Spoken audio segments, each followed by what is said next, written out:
Hello, my friends, Evolutionary Energy Arts family. And we got a treat today. This is good stuff. It's always fun to look into the deep philosophies that we have seen in the East.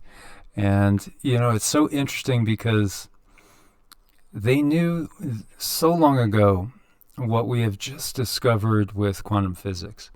They knew and understand how the universe really works. It's been hidden really in the West. And it's being uncovered now, and we're seeing how things really correlate so well.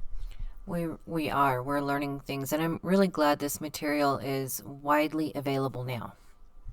So we see the Yoga Sutras of Patanjali. This is a classic, and it's definitely a must read to understand what yoga really is.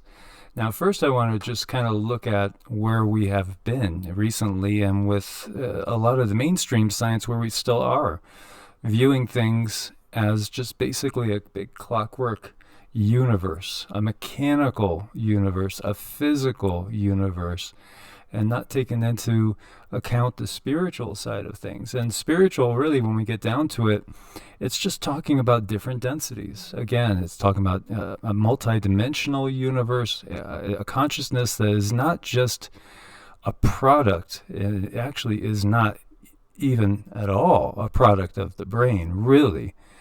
Yeah, the brain is something that's utilized to make the body function in this reality.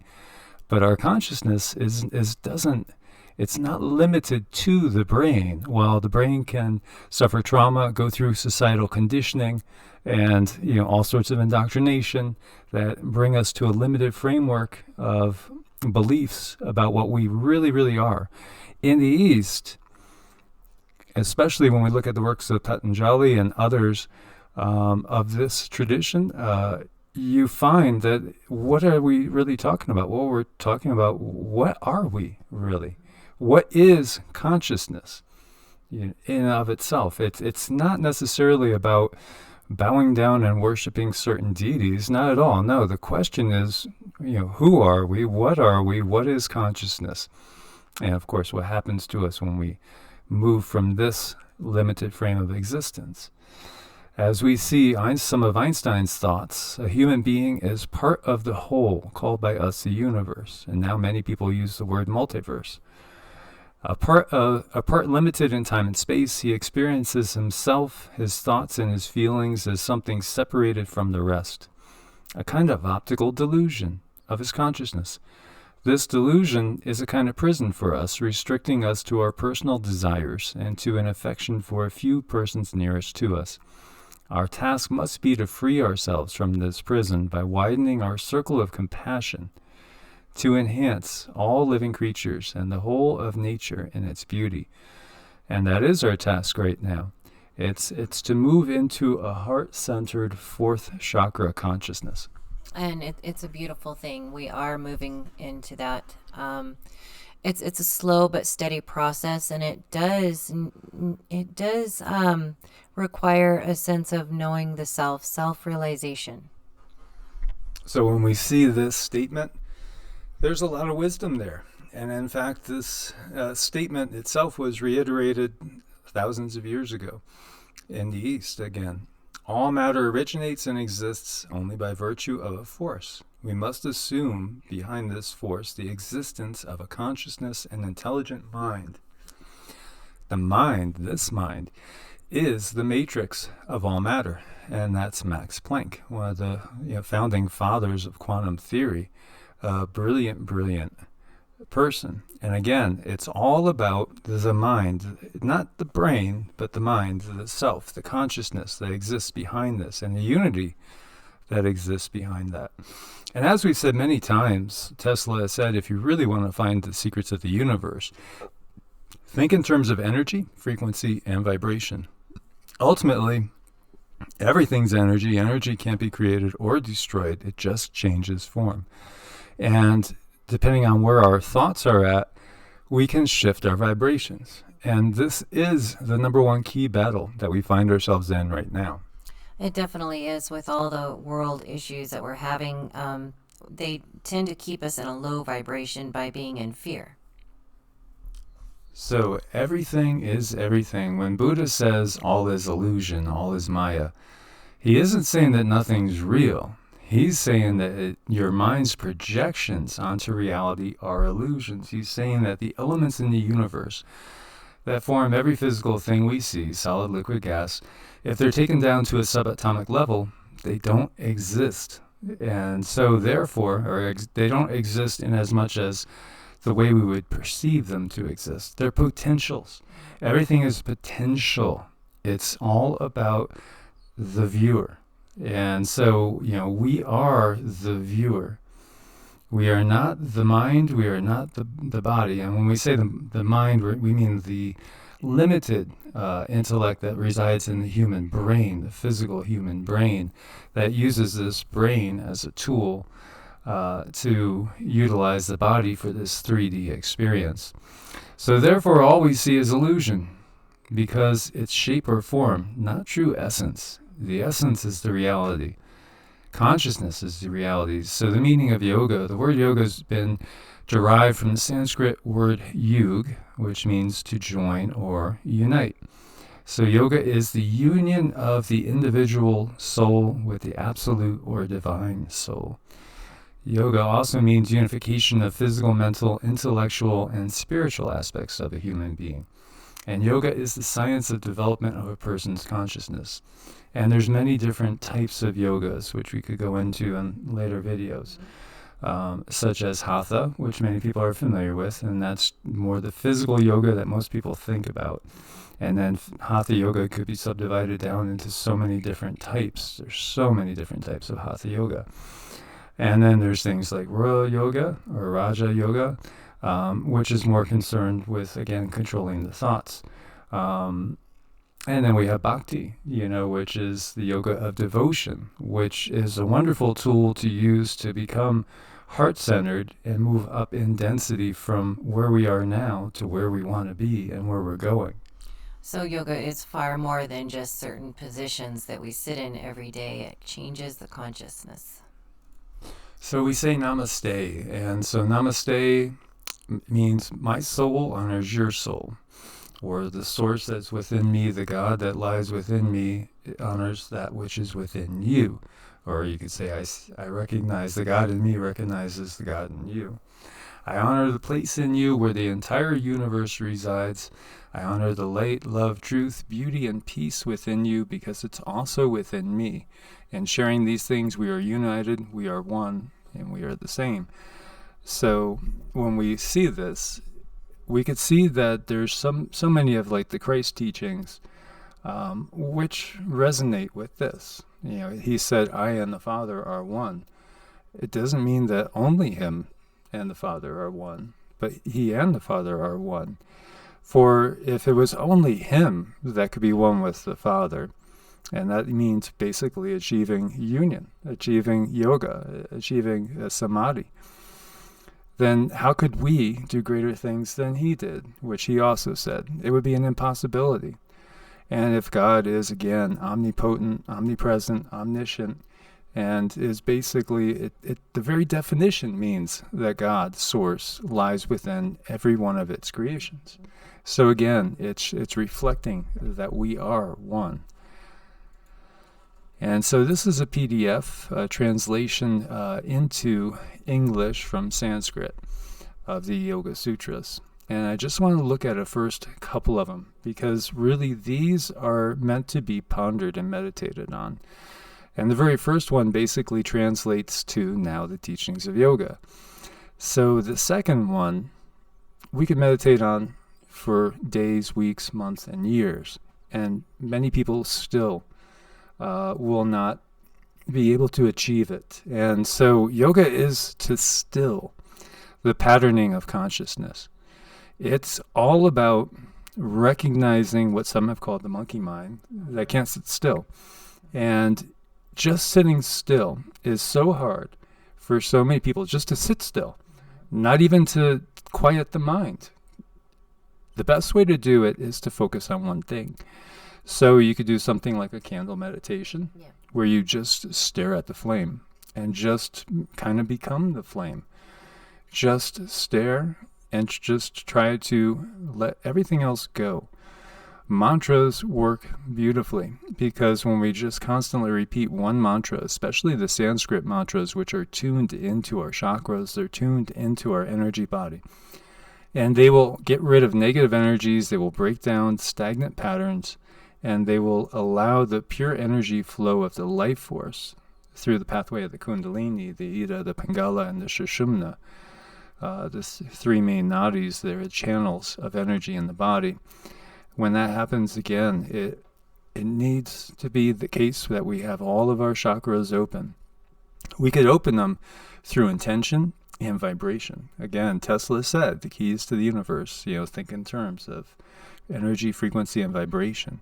So these mantras, and the simplest of mantras is perhaps Om or Om, and that is the sound of the universe.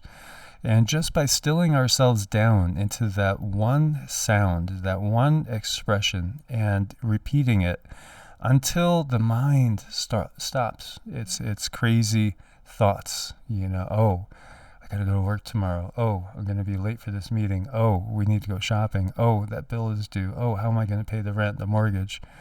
Or just going over and over in your head an argument with a spouse, a friend, a boss. It can be so challenging and difficult to still the mind. It takes work. It takes effort.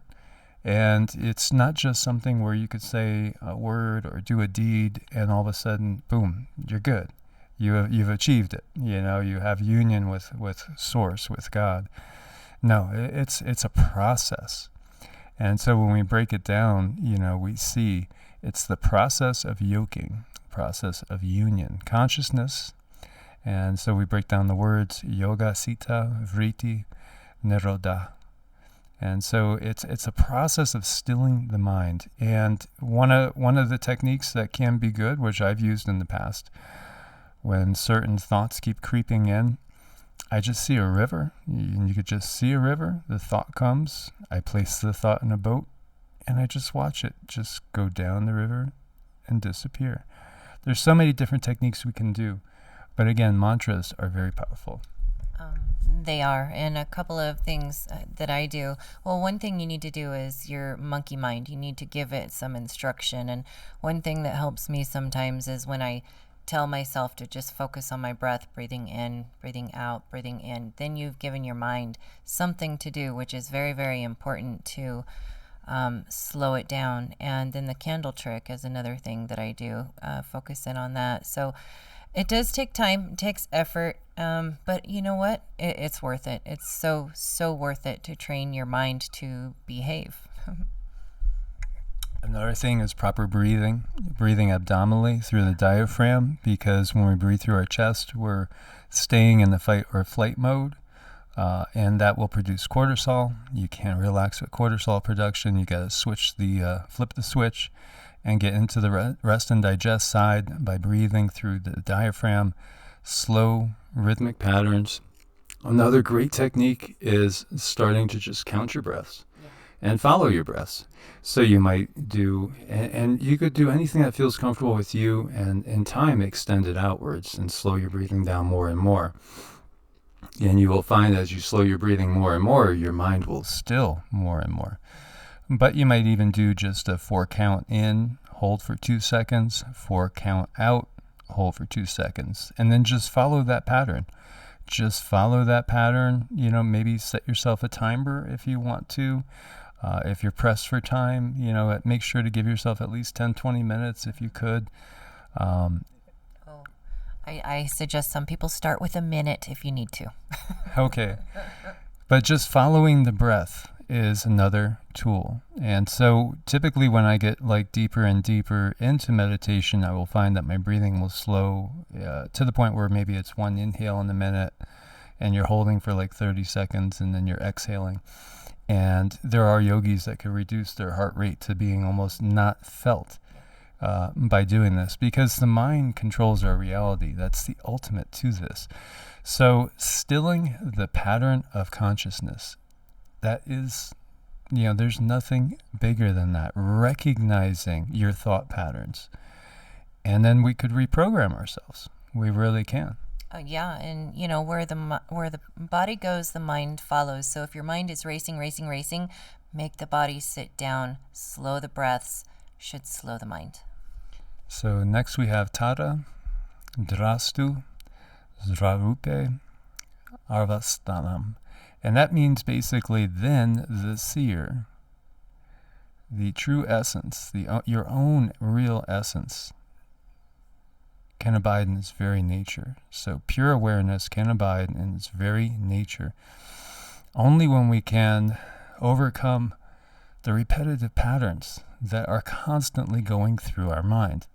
And again, this is not easy stuff for most people. This is stuff you have to practice and really have to devote yourself to. But if people would truly devote themselves to this practice, if the masses would, we wouldn't have the chaos we have today. We definitely would not. No, I don't think it would be possible because of so much research has gone into people who meditate, how things change around them, and they just go into a more steady, easy pattern. So imagine if all of us were doing that. So if you can control the rising of the mind into just ripples, you will experience yoga, you will experience the union. Most of us, our minds are like raging torrents constantly swinging to the left and to the right. And unfortunately, most of us are abiding in the fight or flight side of our autonomous nervous system often, way too often. And this will, produce all sorts of negative responses, cortisol production, inflammatory response. These stressors will age us as well as lower our immune system. And most definitely we don't need that in this society that we have right now.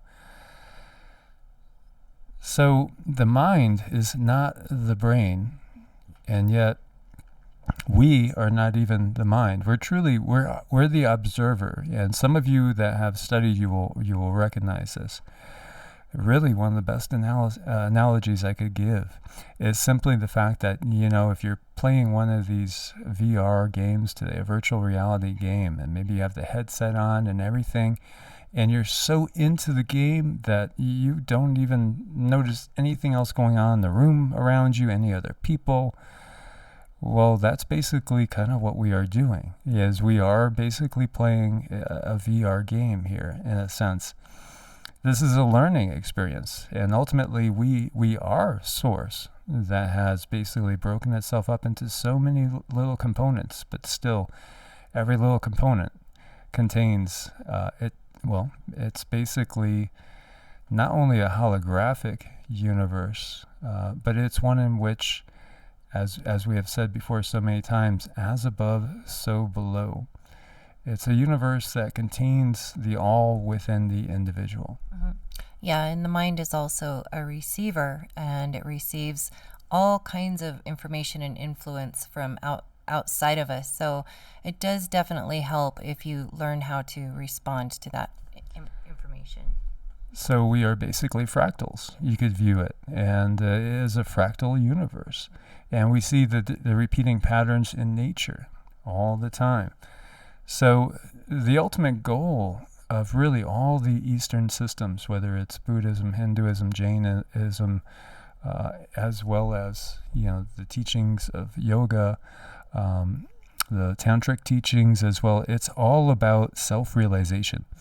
And the self that is the observer. And again, we have a body. The body is a vehicle. So many times people are focusing on who created me, Well, perhaps you created yourself in that sense. Your parents had a union which produced the possibility of a physical body. But who is the guiding force of that body's development while it's developing in the womb? There is an etheric blueprint. And so we choose our parents. We choose our parents. They don't choose us. It's the other way around. We actually choose our parents. We choose them according to what we need to work on in this next upcoming life, as well as for karmic reasons, and also family DNA lineage that extends beyond even the physical.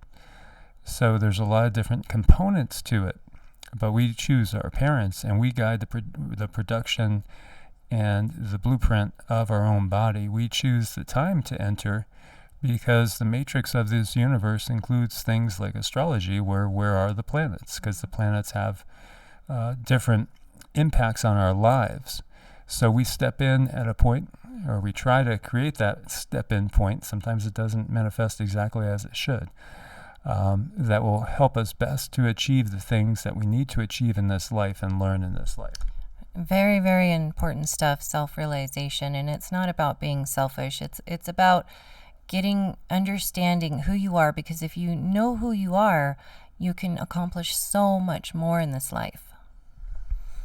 And I remember as a 5-year-old, that's when I had the first experience myself after my brother died. I just remember after the funeral, just standing in the kitchen staring at the wall and thinking about where did my brother go. And then the next thing I know, I'm kind of above and beyond my body, looking at my body, and then I was having that realization, whoa, I'm not the body.